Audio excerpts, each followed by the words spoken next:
Nous sommes de retour en studio pour, comme je vous l'annonçais, décrypter un peu ces réactions qui ont suivi la publication des résultats provisoires de la Sénat.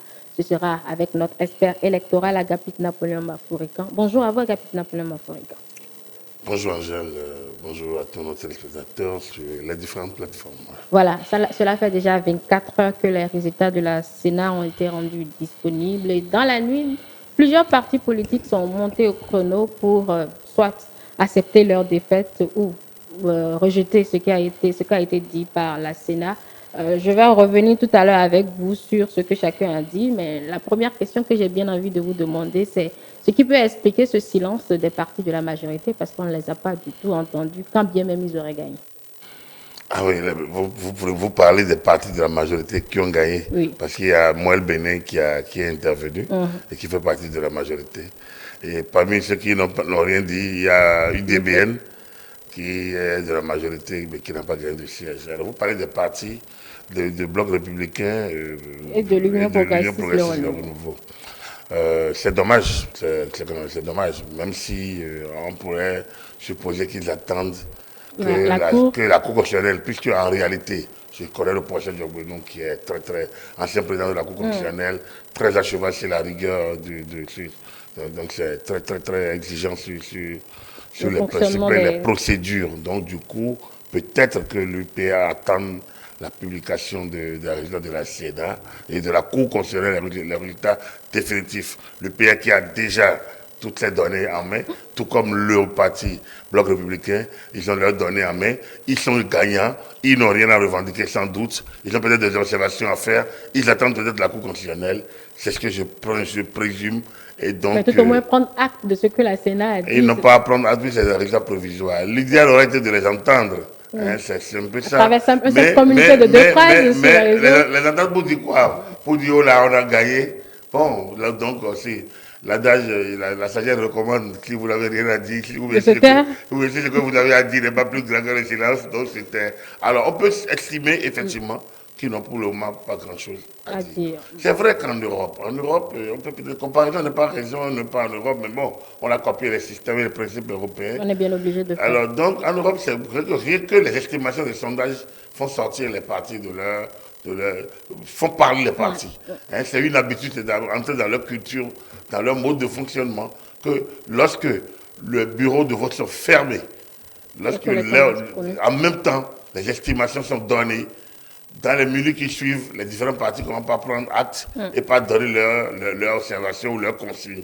Je pense qu'on n'est pas encore à ce niveau, sinon les estimations de la Sénat, qui ne peuvent pas être tout à fait loin de celles que la Cour constitutionnelle donnera, ça, c'est pas possible parce qu'ils ont travaillé sur les mêmes données. La seule différence, c'est que la Sénat a plus la main que la Cour constitutionnelle. Et donc, la Cour constitutionnelle, la seule différence, c'est que la Cour constitutionnelle a plus la main que la Sénat. La Cour statue sur la validité de l'élection. l'élection. Donc, la Cour a la main pour corriger, pour ajuster. Hein, parce qu'elle-même a envoyé un peu comme elle fait à la présidentielle des huissiers. Donc, il y a des choses que la Cour peut elle-même redresser avant même qu'il y ait des contestations, qu'il y ait le contentieux. Donc, peut-être qu'ils attendent, mais je pense qu'ils auraient dû intervenir dans la foulée et peut-être contrebalancer un peu Et certaines... rassurer tout au moins leurs militants, toutes Mais ces je personnes. pense que ce n'est pas obligatoire, donc le silence, il faut que montre que bon, ils ne sont pas encore prêts. Je pense que c'est après le résultat de la Cour constitutionnelle qu'on peut voir. Voilà. On ne peut pas leur faire un reproche particulier. Oui. Et à l'UDBN, on peut le faire, le reproche. Non, Parce que la Cour, ça veut dire qu'elle n'a rien à dire encore pour le moment. Elle attend peut-être également la Cour constitutionnelle. Enfin, ce parti, donc, il attend peut-être la Cour constitutionnelle également. Voilà, bon, peut-être qu'il est encore tétanisé par ses résultats, je ne sais pas. non, mais il n'y a pas de surprise. Agapit Bon, Napoléon enfin, Mafourican, bon, mais il ne devait pas avoir de à son surprise. niveau, il peut se demander comment les jeunes à qui ils ont parlé, Ou les jeunes, femmes. tous les jeunes et les femmes. Et 52% surtout, puisque les hommes Oui, quand même les femmes, 52%. 52%, les jeunes qui sont le premier parti à positionner les jeunes. Bon, je peux se demander comment, malgré tout ça, ils n'ont pas pu encore. Bon, peut-être qu'ils sont en train de se poser encore des questions. Peut-être qu'ils leur font un séminaire aussi. Là, c'est une boutade, une pique que vous le lancez à Non, Gapit parce que Napoléon j'estime un peu Bafouika. qu'on ne peut pas faire campagne sur les jeunes. Moi, je l'ai déjà dit, hein, les jeunes ne peuvent pas être un programme. Les jeunes sont un élément du programme. Mais ce sont eux qui sont dans le besoin. Non, non, C'est eux l'avenir du je vous ai pays, dit, justement. c'est eux l'avenir, mais on ne faut pas enterrer le troisième âge. Je l'ai déjà dit une fois. Une vie, c'est toutes ces étapes-là. Et donc, une société, une gouvernance, elle est transversale sur les générations. Donc, oui, la jeunesse est le fer de lance du développement, a dit Mathieu Kérékoua le 30 novembre 72. C'est vrai. Mais après, quand tu as fini d'être jeune, il faut bien t'assumer. Il faut que les conditions législatives te permettent de vivre. Bien sûr. Il faut que l'État t'assure un certain nombre de quiétudes. Il ne faut pas oublier le troisième âge. Donc, je pense que moi, je suis contre tous ces débats, toutes ces options sectaires où on dit, moi, je suis le parti des jeunes, le parti des femmes, le parti des filles. On est le parti national, on est le parti de tout le monde. On doit pouvoir s'occuper. Le parti anime la vie politique. Oui. C'est eux qui ont accès au pouvoir, c'est eux qui exercent le pouvoir d'État. On ne peut pas exercer le pouvoir d'État pour des femmes exclusivement, pour des jeunes exclusivement. La société, elle est globale. Après, on peut sectoriser les besoins. Tout comme je l'ai souvent dit, ce qui m'a beaucoup sidéré, Oui. la séance du chef de l'État avec les handicapés, c'était émouvant parce que pour moi, j'estime que voilà une classe sociale Qui a qu'on longtemps oublie, été alors que nous sommes marginalisée. tous des handicapés qui s'ignorent d'une manière ou d'une D'une autre. autre, oui. Et à tout âge, à tout moment, tout le monde peut être handicapé de quelque chose. Et on oublie ça quand on est sur ces deux pieds, on marche, on entend, on voit, on bouge les mains, on a l'impression que bon, ça peut... C'est un Non, acquis. nous sommes tous à titre précaire, on est des potentiels à handicapés. Et donc, on doit... Tout comme on est des potentiels, troisième âge, parce que personne ne veut mourir. Même si tout le monde se recherche le paradis. Oui. Alors, si vous ne mourrez pas, vous allez vieillir. Forcément. Et alors, donc, dès que vous vieillissez, vous rentrez dans cet âge où pratiquement on vous relègue. C'est encore plus stigmatisant la vieillesse que le handicap. Parce que bon, alors, vous devenez gaga. Vous devenez êtes presque une corvée. Une corvée, exactement, pour ceux pour qui vous êtes dévoué. Alors moi, je regarde tout ça et je me désole toujours quand je vois un parti des jeunes, quoi. C'est quoi le jeune? C'est l'orientation, Donc, l'orientation stratégique c'est de tout la un formation. ensemble, à mon humble avis, c'est tout un ensemble de la société et nous devons essayer de travailler pour que toutes les couches sociales puissent être impactées par le développement. Et là encore, il faut faire un clin d'œil au gouvernement qui a réussi, lors de dernières revalorisations salariales, aller jusque vers les retraités, même si certains disent que l'impact n'est pas grand, mais quand même, 1 franc, c'est jamais la même chose que 0 franc. 1 franc, ça fasse toujours servir à quelque chose. Et l'idée déjà là, c'est cela. Donc, bref, voilà, on peut dire, moi, on appelle la jeunesse, c'est l'avenir de demain, nous lui avons consacré, mais il faut aussi penser qu'il n'y a pas que la jeunesse. Il y a aussi Il n'y a d'autres pas que les couches femmes. sociales dans la Pour que les femmes enfantent, il faut des hommes.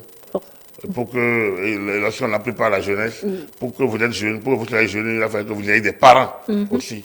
Et vous n'allez quand même pas tuer vos parents pour être des jeunes clairement de la société. Ça va. Donc, c'est un ensemble qu'il faut prendre en compte.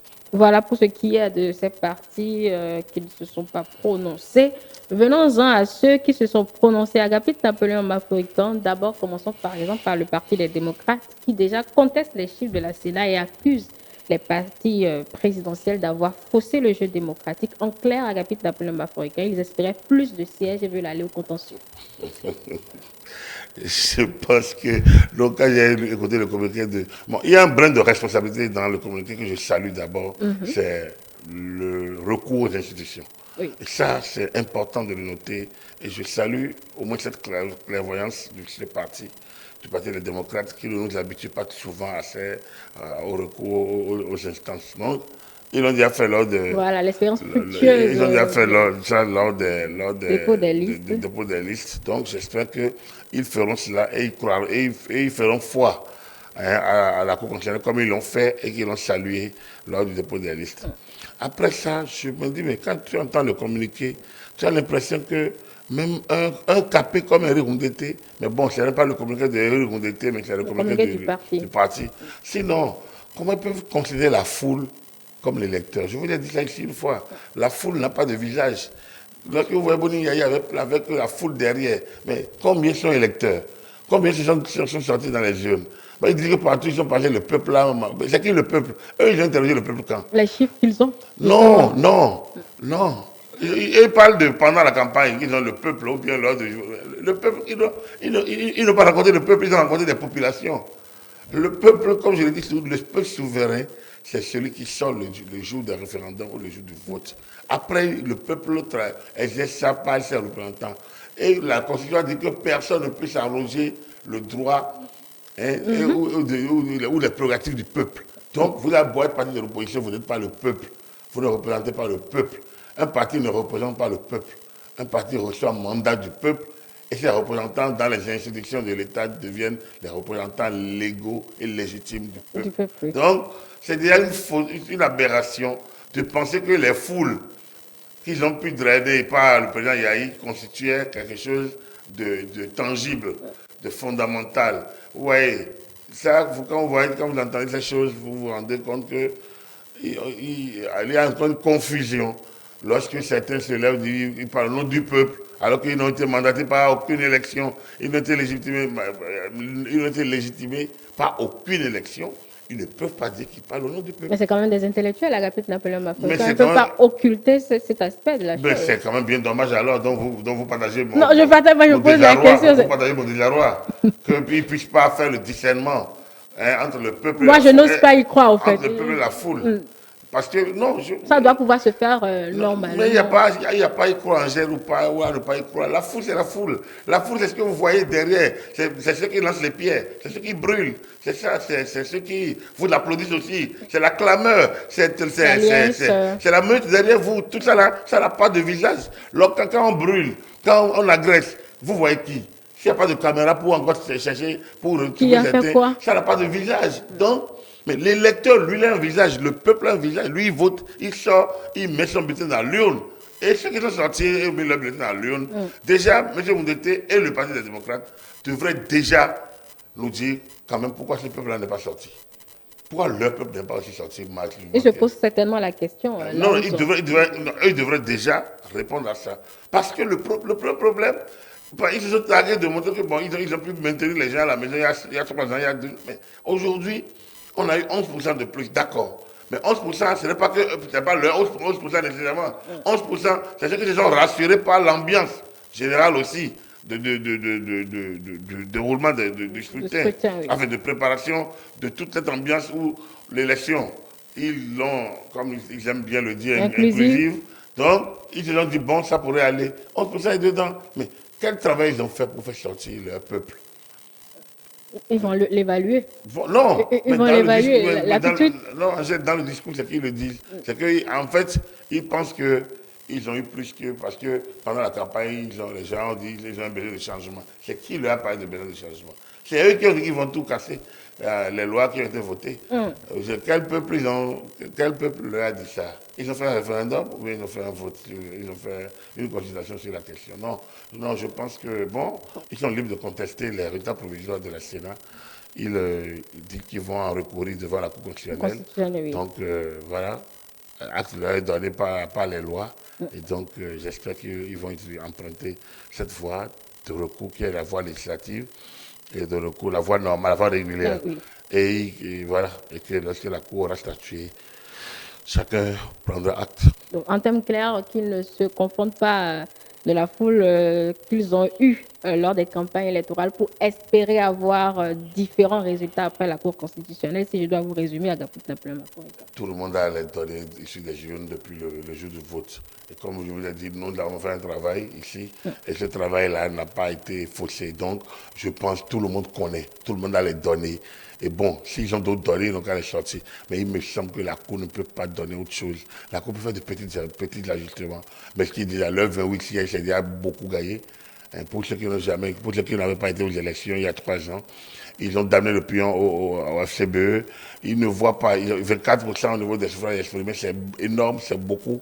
Mais ça ne répond pas au travail qu'ils auraient abattu. Non, ce n'est pas une affaire de travail. Ils pensent qu'ils pouvaient venir, ils pensent que le peuple est aussi dupe pour quitter la voie du développement et aller dans la voie de l'illusion, dans la perdition. hein, dans l'aventure sans lendemain. Il parle de ceux qui ont sanctionné. Dans l'aventure sans lendemain, parce qu'ils n'ont rien proposé en termes de développement. Et c'est ça le problème. Leur offre est nulle en termes de contenu, en termes de valeur ajoutée. Elle est même négative dans la mesure où elle n'a pas donné lieu à quelque chose de fondamental. Elle a donné lieu à la critique de ce qui a existé et à la détermination de les casser. Et donc, un peuple qui, on dit, il n'y a pas de vent favorable à celui qui ne sait là où il va. Et l'autre dit, mais si tu ne sais pas où tu vas, comment tu sais d'où tu viens. Alors donc, si on met les deux ensemble, on doit se rendre compte que nous venons de loin depuis 2016. On a fait du chemin. Alors si on ne sait plus où aller, restons au moins sur place. Et donc, il y a les offres des partis de la majorité présidentielle qui sont déjà là et qui permettent d'avancer sur le chemin emprunté depuis 2016. Mais lorsque vous venez pour dire, nous, on veut tout casser, mais il y a 24% qui vous ont écouté, mais c'est déjà beaucoup. C'est 500 quelques mille électeurs. C'est beaucoup. Alors, si malgré ça, vous pensez que vous en avez trop, bon, tant mieux pour vous. Mais ils dénoncent des trucages à Agapit d'Apollon Africain. Ils font beaucoup de dénonciations, trucages de codes de bulletins de fraude, refus de délivrer les copies des procès-verbaux, de dépouillement, etc. Je ne peux pas tout lire. C'est à se demander, bon, qu'est-ce qu'ils ont fait concrètement quand ces refus ont été faits? J'espère, parce que le refus de délivrer le procès-verbal est une faute à la loi, une fraude à la loi, est une entorse. J'espère qu'ils ont documenté toutes ces choses. Si les ont documenté, la Cour statuera, il n'y a pas de problème. Si tout ce qu'ils disent là, ils les ont documenté, parce que le chef du bureau, le chef de poste de vote, qui refuse de donner, la loi dit que le feuille de procès verbal de dépouillement, les copies, les feuilles de dépouillement, les PV, doivent être remplis en autant qu'il y a d'acteurs, de représentants de partis mandataires de partis politiques. Donc, des institutions auxquelles ça doit aboutir, pour que tout le monde ait. On doit les donner à chacun. Donc, c'est dit par le code électoral. Alors, si à un endroit donné, ça n'a pas été fait, c'est une faute. Donc, ils n'ont qu'à documenter ces choses. Comme la Cour constitutionnelle est représentée partout, dans ces endroits, moi, je n'ai pas de doute, je suis tranquille. Je me dis, bon, la loi sera dite. Et s'il faut ajuster au profit des démocrates, pourquoi pas? Moi, si ils en ont droit, en prenant pas les voies légales, ils les auront. Et puis, c'est bon. Donc, mais ça ne peut pas être aussi grandiose, les choses. Ça peut y avoir cette cas dans certains endroits où ça n'a pas trop influencé. Parce que, bon, un poste de vote, quand même, pour atteindre 1%, pour atteindre un truc, c'est énorme. Quand même, une sécurité électorale, ce n'est pas un quartier de ville, ce n'est pas un centre de vote, ce n'est pas un poste de vote, ce n'est pas un centre de vote, ce n'est pas un village, ce n'est pas un arrondissement. Donc, c'est tout un ensemble compact. Donc, dans combien de bureaux ça s'est passé, on verra tout ça lors du contentieux. Oui, et qui va prendre combien de jours? On va évacuer ça là rapidement. Le contentieux qui pourrait prendre combien de jours?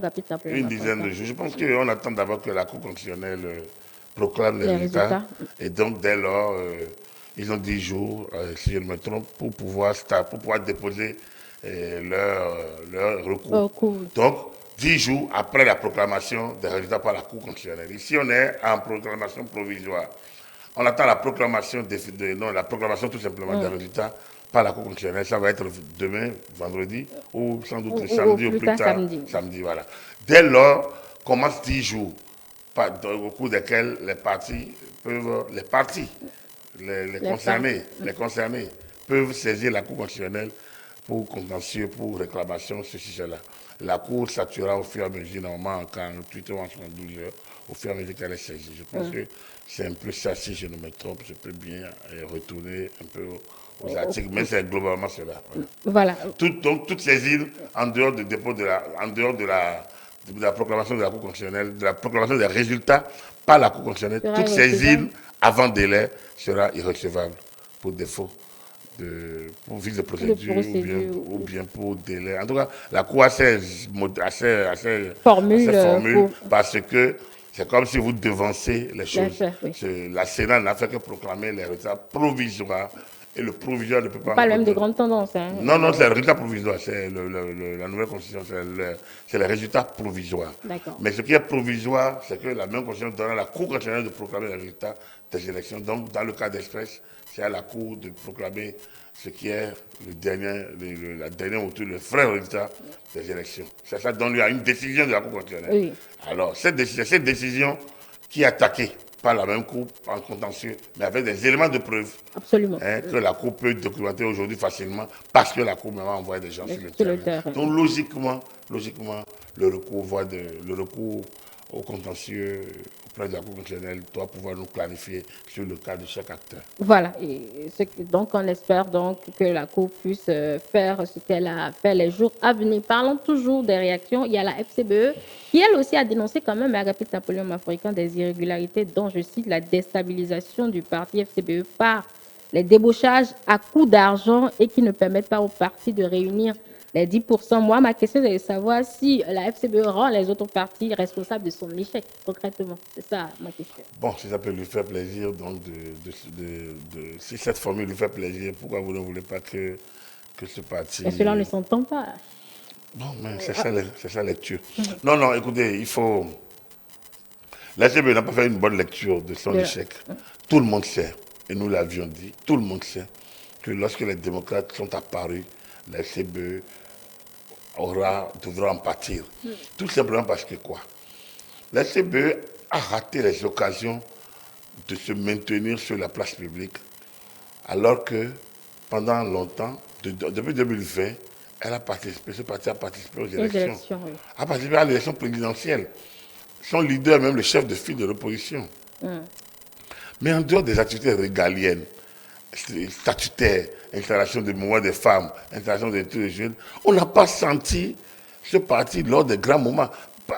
Tout comme les partis de la majorité, leur atonicité a été, on l'a dit à un moment donné, mais on ne les sent pas. Vous savez, un parti, c'est l'animation de la vie, c'est des rencontres thématiques, c'est des prises de position bien construites, raisonnées, cohérentes, qui montrent que vous pouvez assumer. On parle de limite de moyens.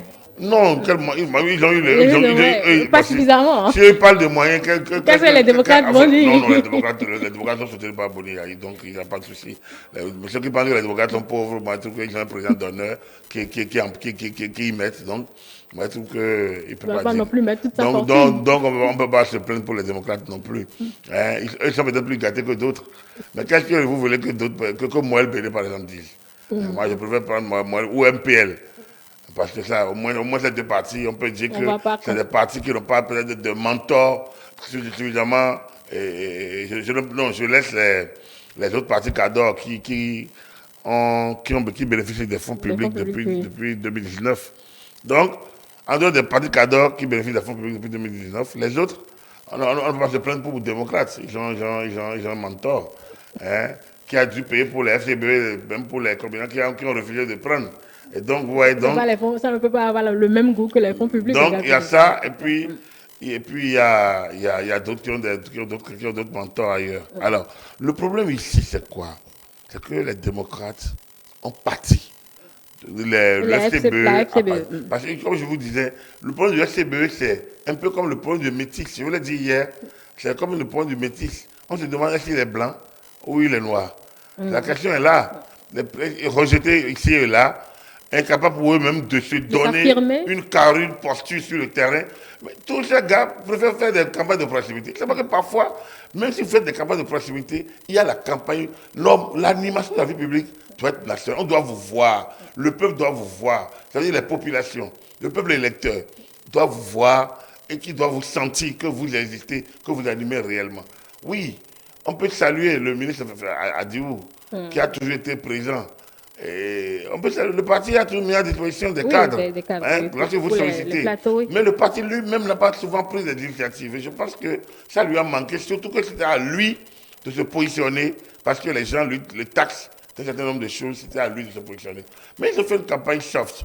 Au dernier moment, ils ont voulu radicaliser leur position pour se rapprocher un peu des démocrates. Non, c'est pas pour faire un peu comme les démocrates, quoi. Un peu comme Nicolas Sarkozy l'a fait à des moments donnés pour essayer de contrecarrer Marine Le Pen. C'est un peu comme ça qu'on a constaté ça, que les FCBE ont voulu aussi radicaliser. Mais non, les gens se disent, mais si on peut aller avec l'original, pourquoi aller avec une pâle copie? En fait, c'est ce que les gens se disent. Moi, j'estime que les FCBE ont fait il faut saluer les FCBE parce que grâce à eux, nous avons pu avancer. Le processus de la démocratie, ils ont contribué aux réformes. Après le dialogue politique, ils ont été là, ils ont été aux élections communales, ils ont été à la présidentielle, donc ils ont joué leur partition. N'est-ce pas là que les gens, le peuple a sanctionné justement? C'est pas le peuple, c'est-à-dire que c'est leur... Les électeurs, si vous préférez. Oui, les électeurs, c'est de leur propre faute. Moi, comme je le dis, ils n'ont pas su trouver l'ancrage, disons, le tempo nécessaire pour gérer leur positionnement lorsqu'ils sont déjà étiquetés. C'est dommage pour eux, mais bon, j'espère qu'ils sauront rebondir ici ou là pour continuer d'animer. Je pense que les FCBE ont été un parti qui a contribué au développement, aux réformes. Et quelque part, il faut valider les réformes, il faut les saluer au moment où ils quittent la scène. Parce que moi, je ne les vois pas. Et je suis sincère. Je ne les vois pas continuer sous cette forme-là. On peut en reparler une autre fois. Mais je ne les vois pas continuer sous cette forme-là. Mais il faut les saluer et apprécier déjà le 4%, parce que vous dites... Non, 4, je pense. C'est déjà mieux que ce qu'ils ont eu pour la présidentielle. Ce qu'ils ont eu pour la présidentielle. Ils n'ont pas eu autant, si je me trompe, pour la présidentielle. Comme ce n'est pas le même mode de calcul aussi? Non. Le pourcentage, lui, c'est le mode c'est les sièges qui n'est pas le même mode, mais les pourcentages, vous voyez, eux, ils ont 24%. Et non, et vous avez vu, les démocrates ont 24%, ils ont 28 sièges. Et le BRA a 29% à 28 sièges. Ouais, non. Donc le pourcentage, lui, c'est le vote exprimé en leur faveur par chacun. Alors que les sièges sont déterminés d'une manière plus particulière. Donc les 4% quelques de la FCBE sont ce qui est leur revenu des urnes. Et qui fait le quatrième parti par ailleurs. Quand même. Le cinquième. Oui, le cinquième. Non, c'est Moël qui a le cinquième, FCBE est le quatrième. Voilà. Voilà, venons-en justement maintenant à Moël Bénin avec ce communiqué de Jacques Ayadji. Alors, Agapit Napoléon Mafouré, quand vous lisez ce communiqué, qu'est-ce que cela vous dit concrètement? Le parti se trompe-t-il aussi de coupable? Vous savez, comme je partage beaucoup de choses avec Jacques Ayadji, du point de vue, enfin, et Jacques découvre le peuple. Quand j'ai lu, il découvre le peuple. Le peuple qui fait plus dans la vente aux enchères de son suffrage que dans la lutte politique. Je vais vous rappeler l'histoire de Lazare Servitor. Parce que quand j'ai lu Jacques, j'ai pensé à Servitor. C'est ce soir-là de 2006. Ce soir-là de 2006, où, candidat à l'élection présidentielle, il n'a récolté que quelques miettes. Battu ici et là. Et il dit quoi? Dans sa déclaration, il dit bon, elle a fini de parler, il dit bon, nous travaillons nous sommes des démocrates et nous parlons que c'est le peuple qui a le dernier mot. Et même si le peuple se trompe, on est obligé de le suivre. Ouais, même si le peuple se trompe, on est obligé de le suivre. Ça, c'est responsable. Je pense qu'il faut que j'aille à cette école-là. À cette école-là, je n'ai rien à lui apprendre, c'est un bon militant, c'est un grand monsieur, je le reconnais, mais il faut qu'il aille à cette école-là, l'école de la sagesse de la Servitor. Parce que je pense qu'en réalité, les moyens déployés, c'est comme ce que dit Eric Koundété, les foules qu'ils ont, ils croient que c'était le peuple. Vous avez même vu des foules avec Moël, moi j'en ai pratiquement pas vu. Non, je dis ce que dit Koundété, les foules qu'ils ont eues. Non, chacun a peut-être cru que quand ils parlent des gens, ceux qui disent on est d'accord avec toi, que tout ce monde-là vont voter. Il y en a plein. Moi, j'ai envoyé des étudiants pour dire allez voter, par exemple. J'ai dit mais allez voter pour qui vous voulez, mais allez voter au moins. Allez voter au moins, parce que c'est quand même un plaisir, c'est un devoir d'aller voter. Le problème qui se pose, c'est combien de ceux qui disent à qui est là sont allés voter. C'est la première question qu'il faut se poser. Le taux de participation n'est pas un déterminant légal au Bénin. C'est-à-dire que ça ne fait pas partie des éléments qui qualifient le vote au Bénin. Ça fait pas, donc la légitimation d'un vote n'est pas liée au taux de participation. C'est à la validité du scrutin. Donc c'est au caractère légal du fonctionnement régulier des choses qui vous donnent légitimité ici au Bénin. Alors qu'ailleurs, il faut légitimer par un certain nombre, un seuil de participation. Alors, ce qui se passe, c'est que lorsque vous quittez votre maison, votre épouse, vos enfants ne votent pas, alors qu'ils sont l'âge de voter, vous avez les villes de Mengon qui ne votent pas, alors qu'ils ont l'âge de voter, et ils sont comptabilisés parmi le la population électorale, hein, la population donc en droit de voter, il y a un problème. L'éducation citoyenne doit passer par là. Et je pense que, je l'ai dit hier, que normalement, la société civile devrait s'y faire. Mais les partis politiques, vous l'avez dit, les partis politiques devraient aussi faire ça. Prendre la chose au sérieux. Donc, ce n'est pas la peine de se contenter de ça, on va aller parler aux gens. On ne sait même pas si dans le cadre d'électeur. On va parler aux gens. Encore que l'État a tout ouvert, 10 pièces possibles pour voter. Donc, tout permis de conduire, tout. On peut voter avec toute pièce qui vous identifie. L'État a ouvert le jeu. Alors, demandez aux gens d'aller voter. Parfois, déplacez-les. Si c'est vos militants. Pourquoi pas? Ailleurs, comme je vous l'ai dit, tant que la loi n'a pas interdit, c'est que la loi interdit la libéralité. Alors, si vous avez des gens qui ont du mal à saluer, déplacez-les. Mettez en place un système. Il suffit que vous ne mettez pas d'affiches et que vous ne demandez pas aux gens de monter leur carte de parti avant de monter. Et que donc, ça veut dire qu'ils peuvent monter ceux qui votent pour vous comme ceux qui votent contre vous. Mais vous aurez contribué à accroître le taux de parti. Et peut-être là, vous aurez pu contribuer à ce que ceux qui pensent pour vous votent. Voilà le sujet. Moi, je pense que chez lui, Jacques, c'est beaucoup. Il a parlé de l'émotion, mais son texte était aussi émotif. Oui, on lit clairement la déception du chef de parti. Son d'émotion. Mais je comprends sa déception. D'autres ont été déçus avant lui. Lui, il en fait l'expérience. Je me rappelle le professeur Thomas Goudou, paix à son âme, qui était furieux, même en découvrant que même là où il a voté, même là où il soutient une équipe de football, il n'a eu que deux voix. Il dit, mais moi j'ai voté, ma femme a voté, mes enfants ont voté. Et on me dit que j'ai tellement... Les gens ont voté, ils ont voté qui? C'est là est la question. Tu ne peux même pas contrôler. Tu ne peux même pas contrôler le vote de ton enfant. Hein? Moi, j'ai amené mon garçon, il est allé voter. Je n'ai même pas demandé pour qui il vote. Aujourd'hui, je n'ai pas posé cette question. Peut-être qu'il s'y attend, mais je ne l'ai pas demandé. Parce que ça ne m'intéresse pas pour qui tu votes. L'essentiel est que tu sais ce que moi je fais.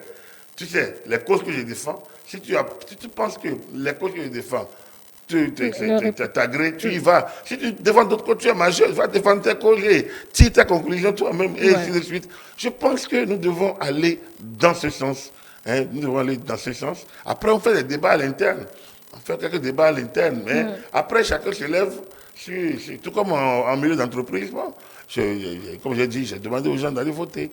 Mais je ne peux pas dire à quelqu'un, va voter telle personne. Ils savent où nous travaillons, ils savent les causes que nous défendons, ils savent les idéaux que nous poursuivons, à eux de tirer les conclusions. Absolument. Mais ils sont libres dans l'urne, ils sont libres de mettre le tampon là où ils doivent. Mais l'essentiel, c'est qu'ils aillent voter. C'est l'essentiel. Vous disiez comprendre cette émotivité ou cette émotion de Jacques Kayadji, mais moi, peut-être personnellement, je ne la comprends pas, puisque Agapit Napoléon Mafroikan, je me demande, comme plusieurs Béninois, quel est l'ancrage de cette formation politique? En quoi le parti croyait concrètement en allant au fond? Ça, c'est peut-être la question à laquelle il faudrait répondre maintenant. Peut-être que ça fait partie de l'illusion aussi de Jacques et de ses militants. Peut-être que ça fait partie de ça, parce que depuis 2 ou 3 ans, nous disions qu'ils n'ont pas d'avenir. Et je ne veux pas j'ai fait au moins 20 chroniques, 20... Sur lesquelles on pourra même revenir, pourquoi pas? Voilà, où les gens vous disent, non, vous êtes clément, on vous paye. Non, pourquoi tu es contre nous? Pourquoi tu nous... Je dis, mais on n'est pas contre vous. C'est tellement simple, c'est tellement logique que... Mais quelle offre nouvelle vous avez? Regardez le BR. Mais c'est rempli de beaucoup. C'est un conglomérat d'anciens partis. Des gens de talent comme des anti-talents. Des gens qui ont empêché Talon de venir au pouvoir. Ils sont dedans, ils sont aujourd'hui... Quand vous regardez le SG de BR, le secrétaire permanent. Mais c'est l'ancien secrétaire général du gouvernement, du parti de Yahi jusqu'à la fin. C'est un cadre pur, simple, mais on peut dire, certainement pas les gros militants de FCBE, mais c'est quand même un cadre. Quand vous regardez la secrétaire permanente de la patronne de l'UP, Christian Goundanoumbo, c'était une militante de FCBE. Il n'y a pas mal à dire ça. Le Talon n'a pas limité les adhésions à sa cause. L'adhésion, il a ouvert le jeu, c'est une possibilité qui était offerte à tout le monde d'y aller. Et tout le monde est allé. Aujourd'hui, disent-elle est BR. Il était dans le dispositif Yahi, comme je le fus. Donc, en réalité, il y en a qui ont été d'anciens ministres de Yahi pendant longtemps. Pascal Yadé Koupaki, même s'il a démissionné en temps. Mais c'est des cadres de l'UP. Donc, lorsque vous regardez, par exemple, Kassa qui se maintient, mais il était l'ancien ministre de... Donc, quand vous regardez l'UP et le BR, vous retrouvez des cadres. Mais Janvier Yaouidéou, aujourd'hui, qui est le patron de la communication au BR, mais c'est eux qui ont créé le FCBE. C'est les pères fondateurs du FCBE. Aujourd'hui, ils sont là. Sakalafia. On n'en parle plus. C'est l'équipe politique de Yahi Boni pour sa réélection, pour le chaos de 2011. Oui. C'est Kalafia, c'est Elegbe, c'est Koupaki, c'est le ministre Abiola et il manque un. Donc, c'est cela. Et tout ce monde aujourd'hui se retrouve dans l'UP ou dans le BR. Donc, lorsque vous avez ça, mais vous avez le Bénin tel qu'il était en 2015, vous l'avez pratiquement dans l'UP et le BR. La classe politique béninoise, telle qu'elle était en 2015 ou en 2016, au moment où Talon venait au pouvoir, c'est eux qui se retrouvent dans l'UP et dans le BR. Après, quand vous prenez Moël, c'est une nouvelle, Jacques Kayadji, c'est un médecin syndicaliste, donc qui a amorcé un nouveau mode de politique, une nouvelle manière de faire de la politique, très intellectuelle, un peu comme l'ADP de l'époque. C'est un parti intellectuel, c'est un parti d'élite. Moël Bénin, quand vous sentez, vous voyez, tout est minuté, tout est réglementé. Ils ont l'hymne, c'est propre, c'est clean. Mais après, ça, le Bénin c'est 70% d'analphabètes bêtes. Et ça, c'est important. Alors, quand vous regardez l'UDBN était au SCBE. L'UDBN a quitté, l'UDBN a tenté. Donc, l'UDBN veut évoluer seul, mais avec quelle offre? Voilà la question. On ne peut pas. Jeunesse, l'UP, la première réaction de Joseph Chobrenou, c'est jeune jaune. Oui, jeune jaune. Hein, jeune jaune. Alors, lorsqu'il dit jeune jaune, et on voit déjà l'UP là, alors, qu'est-ce que vous allez dire? Ce n'est pas le noir de mon ami et Jules Léon qui ses harangues qui changeront la donne. On a déjà un parti au gouvernement, un parti prêt. Alors, après, vous pouvez toujours exister et faire partie de votre nuance. Mais trouvez la nuance, trouvez l'ancrage. À mon humble avis, Moël Béné n'avait pas d'ancrage réel, même chez lui, à Dassa. À Dassa, dans la commune de Dassa, il a été battu, et Jacques Ayadji. Oui. C'est logiquement, parce que d'autres existaient avant lui, et ils sont là. Fayon Nikej, c'est quand même de la réalité, mais je ne sais pas s'il est toujours le maire. Oui, c'est toujours le maire de Dassa. Mais donc, c'est quand même un ancien ministre de Yahi. Donc, il est là. Il maîtrise la zone qu'on voit, en fait. C'est son fief, lui, on peut le dire. C'est son truc à lui. Alors, c'est pas Jacques qui va venir, le syndicaliste d'hier qui revient en politique d'aujourd'hui, qui va dire je maîtrise tout et puis je vais tout gagner. Non, c'est sûr qu'il a une valeur ajoutée, Jacques. C'est un intellectuel, respectable. Et j'ai dit, le parti, c'est un parti d'élite. Mais il a manqué quelque chose. Mais ils peuvent être utiles à d'autres partis lorsque les jeux sont clairement établis en termes de travail cérébral. Je pense que le Moël est un bon parti qui peut aider, mais dans le cadre d'une alliance, enfin, d'un accord. C'est à eux de trouver la formule. D'un accord, non, l'alliance est interdite. Il peut trouver un accord d'exister et même d'aller dans une élection sous la coupe. Donc, ils vont cesser d'exister en tant que parti politique. Mais ils existeront comme un mouvement ou un club politique, mais avec leur idée, avec leur liberté. Maintenant, s'ils ont les moyens de tenir, ils peuvent tenir et inverser la tendance. C'est la crainte de disparaître avec tout le monde qu'ils drainent. Là, il veut toujours rester, je vais dire, simplement honnête avec sa population. Dans le chamboulement de 2026, je ne vois pas Moël rester comme ça. S'ils restent comme ça, ils vont perdre beaucoup parce que, à moins de soutenir un candidat ensemble avec les cadors. Parce que là, donc, du coup, ça reviendra presque au même. Parce que les candidats viendront les cadors. Les candidats viendront les cadors et alors donc, soit ils soutiennent les candidats. Alors, à quoi bon soutenir un candidat de loin si vous ne pouvez pas être militant? Alors qu'aujourd'hui, le jeu est partisan.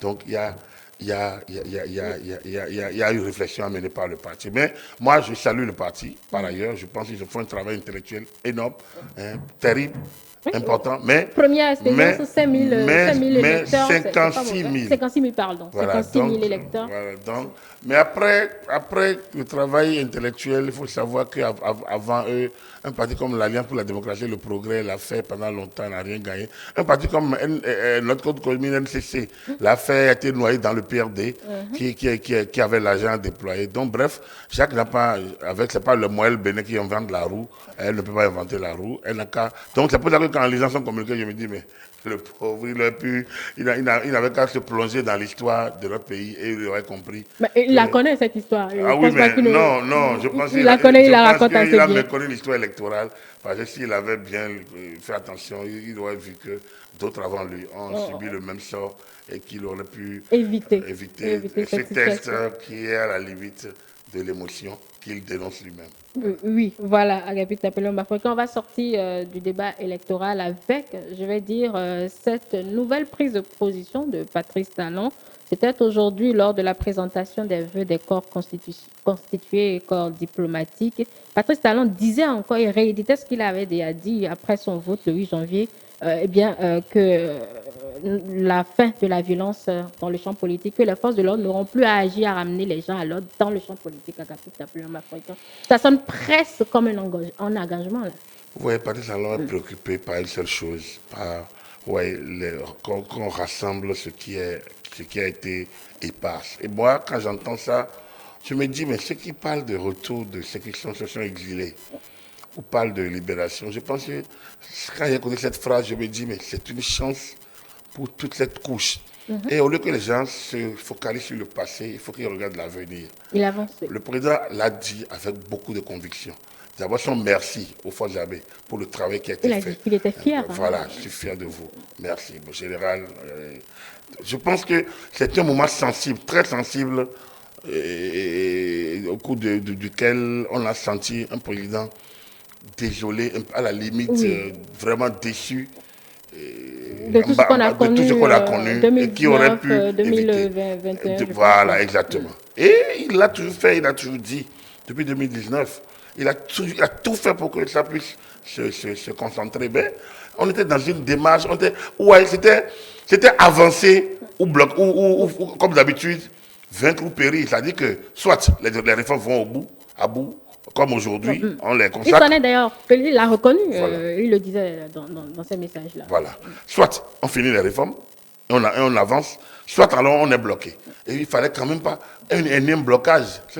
Tout le monde allait encore continuer, encore pérorer sur le Bénin de ci, le Bénin du désordre, le Bénin de 1000 partis, le Bénin de la corruption. Tout le monde est en train de dire ça. Aujourd'hui, le prix payé entre 2016 à aujourd'hui pour aller aux réformes, c'est un lourd tribut que les forces de sécurité de la défense ont payé, mais que les populations civiles ont payé. Et il estime que le peuple, comme l'a dit Kérékou, l'armée ne peut pas se retourner contre ses propres peuples. Donc je pense que c'est un peu ça que j'ai senti dans le discours de tout à l'heure. J'en ai eu la chair de poule, ça c'est vrai. Et je pense que le président a ainsi montré son côté très social, très sensible, parce que les gens ont l'impression que Patrice Talon, c'est un homme qui n'est pas sensible, qui fonce droit dans ses buts, un peu trop. Non, même s'il est social, mais les gens ont l'impression que c'est un homme dur, c'est un homme rugueux. Mais vous voyez, il y a de ces expressions, quand il les sort, quand il les dit, et comme je vous l'ai dit, moi, le 31 décembre, j'étais franchement... Vous l'avez découvert, en fait, nouvellement? Non, disons que... Non. Moi, je ne le connais pas particulièrement, mais tous mes amis qui, autour de lui, ont toujours parlé très, très positivement de son caractère très social. Ça, c'est dans une autre vie. Mais j'avoue que ce 31 décembre, moi, j'ai vécu quelque chose d'autre en le voyant autour des personnes. Alors, donc, aujourd'hui, en écoutant cette phrase-là sur la nouvelle mission, en disant qu'il ne voudrait que les forces ne doivent plus être en train d'aller réprimander les populations pour des raisons politiques. Je trouve que vraiment c'est un engagement fort. Nous sommes à 3 ans de la présidentielle, enfin des élections générales. Nous n'avons pas fini encore ce processus où les gens contestent déjà. Mais malgré ça, il a pris cet engagement. c'est du pur Patrice Talon. Je pense que ça, les Béninois doivent découvrir ce côté. Ceux qui ne l'ont pas approché, ceux qui ne l'ont jamais approché, ceux à qui on a fait vendre du Patrice Talon, des dictateurs, Patrice Talon, Mauvais, Patrice Talon, ceux qui racontent des coups de dehors, je pense que c'est plutôt l'occasion pour eux de comprendre qu'il suffit simplement que des pas soient faits. Et moi, je pense que ça ouvre des brèches. Ça ouvre des brèches pour ceux qui sont dehors et qui ont envie de rentrer. Ça ouvre des brèches pour ceux qui sont peut-être en prison et qui peut-être dont la libération pourrait permettre peut-être d'apaiser encore plus l'atmosphère. Je pense qu'il y a des possibilités que d'autres doivent se saisir pour jouer les bons offices, jouer aux médiateurs. Je pense qu'il y a des possibilités que nous pouvons saisir pour aller encore plus dans la détente et dans l'apaisement total. Voilà. Oui, cet engagement doit être surtout accompagné également, répète Napoléon Bafouécan, quand on parle de politique, par les partis politiques, évidemment. C'est pour ça que je parle de médiateurs, de bons offices. Vous voyez, Patrice Talon, lui, donne... Depuis 2019, moi, je dois avouer, moi, depuis qu'il est au pouvoir, je ne connaissais pas le personnage, mais lorsque vous analysez ses prises de position, mais il a de la suite dans ses idées, il sait où il va, mais son langue, au fait, c'est en face qu'il y a une sorte de focalisation où les gens sont crispés, où ils ne veulent pas avancer, ils sont dans des postures. Sinon, il ouvre toujours les brèches, il ne les ferme jamais, il affirme les principes, il ouvre les brèches. Il appartient aux gens de rentrer dans les brèches et de trouver les voies et moyens. Toujours, si on peut peut-être s'amuser à décrypter 2 ou 3 de ces discours dans différents contextes, et vous vous rendrez compte que c'est quelqu'un qui sait placer ses mots et qui, en disant, quand il dit « je ne peux pas concevoir que ce soit les partis qui soutiennent simplement le chef de l'État qui compétissent ». Mais quand il dit ça, vous devez comprendre que c'est une brèche. Et que là, nous devons tout faire pour aller aux élections. Tout faire. Mais allez, il faut négocier. On y voit tout de suite un piège pour ceux qui n'y croient pas. Parce que justement, donc, c'est dommage. Mais prenez-le au mot. Prenez-le au mot. Ils ne l'ont jamais fait. Donc, bref, moi, je pense qu'il appartient. La classe politique, les confessions religieuses, les groupes de pression, il y en a beaucoup. Nous manquons de sages. Comme je l'ai toujours dit, nous manquons de médiateur national. Ce n'est pas le médiateur républicain. Non, je ne parle pas de lui. Lui, il a fait de son mieux d'ailleurs. Mais non, pas de lui. Nous manquons de médiateurs naturels que nous avions comme Monseigneur, comme le cardinal Gantin, comme Monseigneur de Souza. Nous manquons de ces personnalités-là. Nous manquons, ouais, il était, à certains âges, pas à leurs derniers âges, mais à certains âges, aurait pu. Mais bon, donc, nous manquons de médiateurs. Le président Soglo tente de l'être aujourd'hui, mais on ne peut pas, on n'arrive pas toujours à. Depuis quelque temps, il se recentre. Il se recentre dans le rôle qui aurait pu être le sien. Sa prise de parole lors des campagnes était pas mal du tout. Donc, bref, je pense qu'il faut accompagner le président Talon. Et ceux qui doivent l'accompagner, c'est les anciens présidents de la République, c'est les anciens présidents de l'Assemblée nationale, c'est un certain nombre de personnalités, c'est les confessions, c'est l'église, le clergé, c'est les confessions religieuses, c'est tout ce monde qui doit l'accompagner, non seulement par les prières, mais aussi par les bons offices et jouer un peu à ce que certains calment le jeu dehors ou ici dedans et essayent qu'on pense les plaies de 2019, 2020, 2021 tranquillement et au profit de tout le monde. Parce qu'il y a des blessés. Moi, quand on parle des gens qui sont en prison et exilés, on ne parle pas des blessés. Les séquelles sont là à vie. Les séquelles sont là à vie. Donc, il faudrait penser à tout le monde et montrer. Les gens ne seront. La paix ou la tranquillité ne sera totale que lorsque chacun est pris en compte. Ceux qui ont perdu des leurs ne les retrouveront plus jamais. Comme d'ailleurs les martyrs du 5 janvier 1977. Hein? Oui. Mais il faudrait quand même une reconnaissance, une sorte donc de clarification, comme je le dis, que chacun de son côté fasse son analyse de conscience pour que nous puissions avancer. L'État doit être respecté, les institutions de l'État doivent être honorées, et donc on ne peut pas aller contre l'État, contre les institutions de l'État, c'est faire preuve d'aventurerie, enfin, c'est créer une situation, c'est créer une situation qui ne saurait être assimilée, enfin, qui est à l'antipode de la paix que tout le monde veut, de la tranquillité. Bref, ce discours du président de la République va rester comme un discours que beaucoup vont le rappeler. Certainement. Et je suis sûr que la classe politique a à s'en saisir. Oui, puisqu'il insiste, c'est la deuxième fois quand même. Hein. Que ce soit de la majorité que de l'opposition, je pense qu'il faut que la classe politique s'en saisisse. Je salue dans ce cadre le discours de Éric Ndete.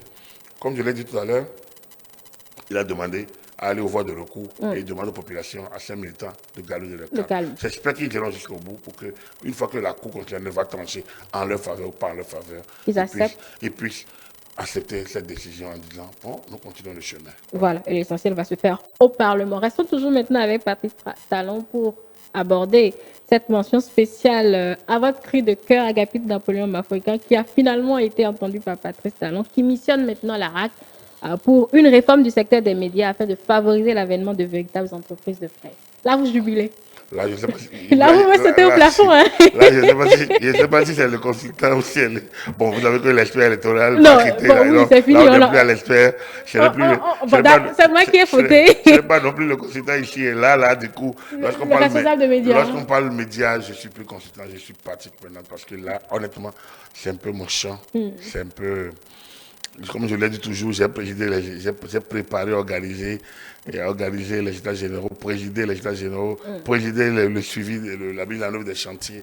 Je suis toujours concerné par l'évolution de cette profession. Je suis revenu dedans, je croyais d'être parti. Je suis revenu depuis 4 ans, j'y suis, j'y prends du plaisir, mais je me désole toujours des conditions dans lesquelles on évolue. Regardez, pendant ces campagnes électorales, on a les médias, si ce n'est pas ce que la RAC a négocié comme contrat pour qu'on diffuse les débats, les messages. Aucun parti, en tout cas nous ici, au niveau de télé, aucun parti n'a mis un copec. Et pourtant, ils vous invitent, même le jour même, ils vous invitent à venir couvrir. Ils vous invitent, mais à 1h, on dit, on couvre, mais aucun, un copec, ils ne mettent. Mais c'est les premiers qui vont dire, les médias sont parce que tout le monde veut les médias. Personne ne veut payer le service des médias. On va dire non, mais nous prenons en charge le PRDM. Donc, et justement, c'est une profession PRDMisée. Ça ne peut pas continuer comme ça. Et ça, c'est la classe politique. Là, c'est toutes les corps constitutionnels qui pratiquement font de ça. Et comme le marché publicitaire n'existe pas, vous voyez, aujourd'hui, avec les web radios, web télé, tout le monde y va. Même avec 20 000, 25 000, ils y vont. Mais une télévision privé comme la nôtre, c'est lourd. C'est du matériel déployé. Et Canal+, Canal 3, Golf et autres. Et Carrefour TV, tout le monde sait que la télé. Moi, je l'ai découvert tardivement. Je ne suis pas de la télé, mais je découvre. Mais la presse écrite aussi. Alors, quelle est la nouvelle, quelle doit pouvoir être la nouvelle architecture des médias? Ça, on ne peut pas continuer comme avant. Sans journaux, c'est trop. On n'en a pas besoin. Les médias sociaux, les réseaux sociaux, quel doit être leur ancrage, quelle doit être leur place par rapport aux médias classiques qui payent, qui payent, qui organisent, qui ont une vocation sociale, je veux dire. Une vocation sociale. Les ONG les invitent gratuitement. Oui, évidemment. Les confessions religieuses les invitent gratuitement. Les partis politiques les invitent gratuitement. Tout le monde les invite. Alors, parce que si vous faites pour les partis de la mouvance, vous devez faire pour les partis de l'opposition. Si vous faites pour l'opposition, parfois on supplie même les gens pour qu'ils viennent intervenir. Alors, tout ça a besoin d'un regard de l'État. Comment faire? Et donc, moi je pense, c'est ce que j'ai souvent dit, et je pense que j'ai écouté le chef d'État ce matin avec beaucoup de bonheur en missionnant la HAC, parce que c'est la HAC, la Constitution. Et le chef de l'État, comme je vous l'ai dit, il est cohérent. Hein. Absolument, oui. Ce n'est que le prolongement de ce qu'il a dit en mai dernier sur notre antenne. En mai dernier sur notre antenne ici. C'est la même chose. C'est la compte. Donc, c'est parce que la HAC n'a pas pu faire ça qu'il lui demande aujourd'hui de le faire.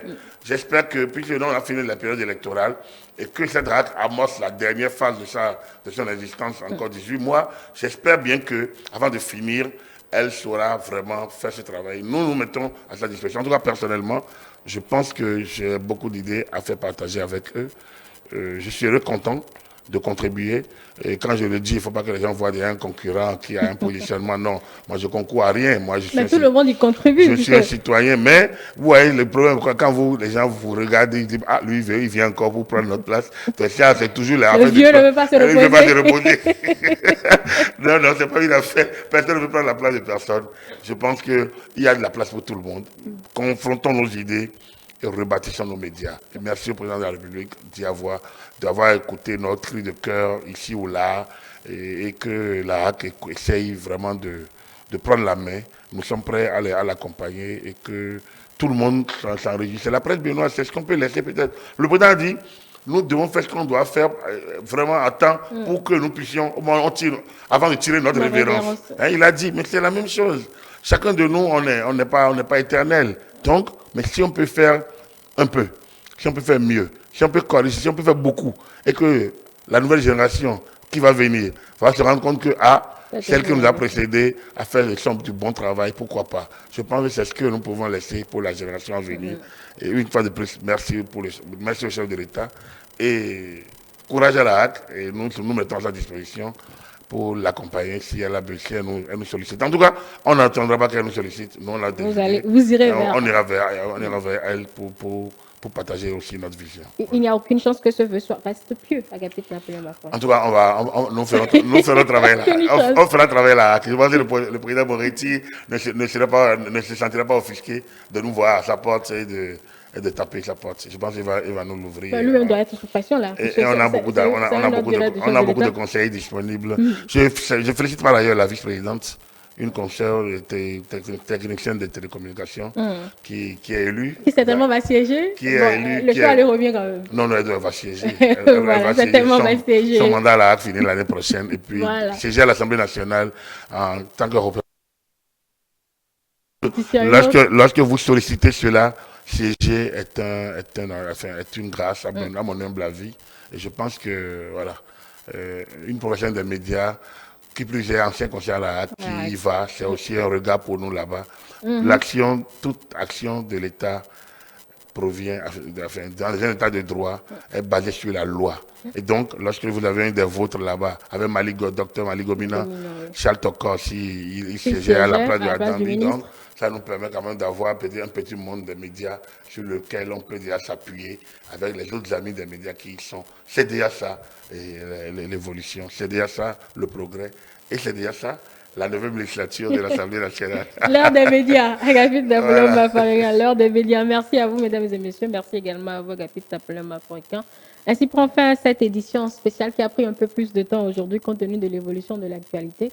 Merci de nous avoir suivis. Vous pouvez retrouver ce programme sur l'ensemble de nos plateformes digitales, notre site internet, YouTube, Facebook Direct et autres. Allez, prenez soin de vous et à bientôt pour d'autres programmes.